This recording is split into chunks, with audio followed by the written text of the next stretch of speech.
Parents, let's face it, this election cycle was not only tense but bitter and brutal at times. And while both sides were slinging mud, our children were watching. And experts say that this election took an emotional toll on them too. News 5's RENAE Skinner spoke to a D11 teacher who witnessed firsthand how young adults, I should say, are reacting to the 2020 election.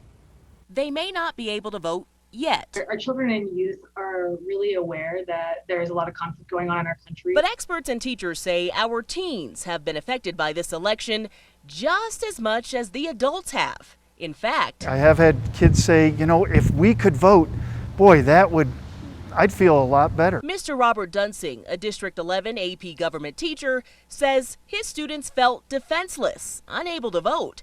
So instead, hundreds of them participated in a mock election. We had close to 600 students vote, and it was done through their social studies classes. Since 2004, the teens' results matched the actual outcome of all the presidential races, including this one.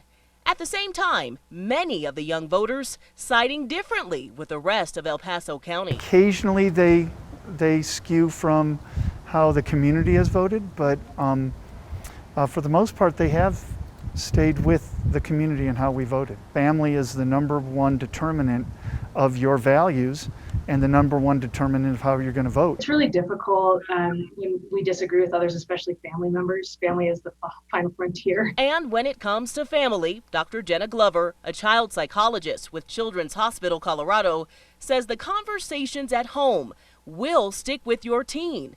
So, best to practice what you preach. Just modeling how to talk about these things in a way that shows respect and civility. We can disagree with somebody without them being our enemy, and it's really important that we avoid name calling. Instead, offer a safe space for your teen to talk about their feelings. What have you heard and how are you feeling about things is a great way to start that conversation. Making way for those young conscious thinkers. That franchise, that right to vote, they can't wait to vote. Who want their voices heard at the ballot box one day. Always watching out for you, El Paso County. RENAE Skinner, News 5.